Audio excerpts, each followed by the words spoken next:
नमस्कार मंडळी, कसे आहात? स्वागत आहे तुमचं माझ्या यूट्यूब चॅनलवर। तर लास्ट व्लॉगमध्ये तुम्ही पाहिलंच असेल की मी चिप्स खिसून वगैरे ठेवले होते पाण्यामध्ये भिजवून, थोडीशी तुरटी टाकून। तर आता दुसरा दिवस झालेला आहे आणि सकाळी उठल्याबरोबर आम्ही बाकीची काहीच कामं केलेली नाहीयेत आणि उठल्याबरोबर अगोदर चिप्स शिजवायला ठेवले उकळत्या पाण्यामध्ये, त्याला व्यवस्थित शिजवून घेतला आणि आता फक्त वाळवायची वेळ आहे। ॲक्च्युली ऊन येण्या अगोदर आम्हाला हे सगळं वाळवून घालायला पाहिजे होतं, पण थोडंसं लेट झालंय। पण तसंही आज खूप जास्त ढगाळ वातावरण आहे आणि तेवढ्यातच आमच्या मावशी पण आल्या कामासाठी आणि त्यांनी पण आम्हाला खूप जास्त मदत। आम्हाला आज सुट्टी होती, म्हणजे इवाला आणि इवाच्या डॅडींनाही सुट्टी होती, त्याच्यामुळे आम्ही निवांत होतो। पण जेव्हा मावशी आले तेव्हा ते सगळं जे काम आहे अगदी 5 मिनिटात उरकून गेलं, नाहीतर एक तासभर आम्हाला लागला असता। आम्ही निवांत टाकू लागलो आणि चिप्स बघू शकता तुम्ही किती मोठे मोठे किसलेले आहेत आम्ही, आणि आलू पण खूप जास्त मोठे भेटले होते। 10 किलो आलू आणले होते, पण त्यापैकी हे फक्त 4 किलो आहेत, कारण रात्री हात खूप दुखत होते। एकाच वेळेला एवढं सगळं आमच्या दोघांनी झालं नसतं आणि नेमकं असं झालं की आज चिप्स टाकायला आणि आज ऊन कमी यायला एकच वेळ झाली। मागच्या 8 दिवसापासून इतकं कडक ऊन येऊ लागलं, आम्हाला वाटलं तासाभरात चिप्स वाळून जातील, पण आज खूप जास्त ढगाळ वातावरण आहे आणि आमच्या गॅलरीमध्ये बर्ड्स पण येतात, तिथे पाणी वगैरे ठेवलेलं असतं, तर मला बऱ्याच वेळासाठी तिथे बसावं लागलं।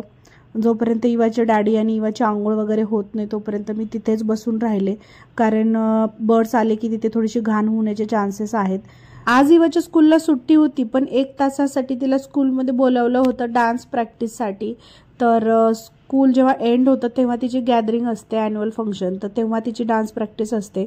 तर स्कूलला सुट्ट्या आहेत, फक्त डान्स करण्यासाठी तिथे बोलावलं गेलं आहे। तर आम्ही तिला सकाळी सोडून आलो होतो आणि आता आम्ही तिला घ्यायला जातोय। तिथे गेल्यानंतर तुम्ही बघू शकता किती मस्त हे छोटे छोटे मुलं डान्स करताय।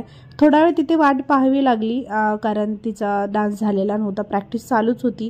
त्यानंतर ती आल्यानंतर तुम्ही बघू शकता पाणी पितच आली। इवा खूप जास्त पाणी पिते आणि तुम्ही पण पाणी पित जा, कारण उन्हाळा वाढला आणि खूप डिहायड्रेशन होतं। मी नेहमी व्लॉगमध्ये सांगते की पाणी पित जा, पाणी पिलं तर बऱ्याचशा गोष्टी म्हणजे चांगल्या होतात। असं होतं, तिला घेतल्याच्या नंतर गेलोय आणि रस्त्यामध्ये ना एक मँगोचं झाड आहे, अगोदर पण मी तुम्हाला दाखवलं असेल ब्लॉगमध्ये। त्याला खूप क्यूट असे छोटे छोटे कच्च्या कैरी लागलेले आहेत, म्हणजे ते पिकलेले नाही आहेत, पण मला ते नेहमी तोडावेसे वाटतात, पण ते खूप जास्त उंच आहेत आणि एकदा मी तोडले पण होते, मी तुम्हाला ब्लॉगमध्ये दाखवलंच असेल। त्यानंतर घरी आलो। घरी आल्याच्या नंतर लगेचच, म्हणजे अगदी घरामध्ये जाण्याच्या अगोदरच इवा मागे लागली की तिला तिच्या फ्रेंडकडे खेळायला जायचं आहे, कारण सध्या स्कूलला सुट्ट्या आहेत आणि तिचं असं असतं की मला आता घरी बसायचं नाही, मला फ्रेंडकडे जायचं खेळण्यासाठी। सुट्ट्या जरी असल्या तरी ऊन खूप जास्त आहे आणि ती जास्त आजारी पडेल, याच्यामुळे आम्ही तिला जास्त बाहेर पाठवत नाही। पण तुम्ही बघू शकता ती कशा प्रकारे हट्ट करते। घरी गेल्यानंतर ती खूप वेळ अशी सॅड बसली होती की तुम्हाला फ्रेंडकडे वगैरे जाऊ दे, पण तिचे डॅडी काही तिचं ऐकत नव्हते आणि मी पण ऐकत नव्हते। तिला कसं बसं समजवलं पण ती काय ऐकायला तयारच नव्हती।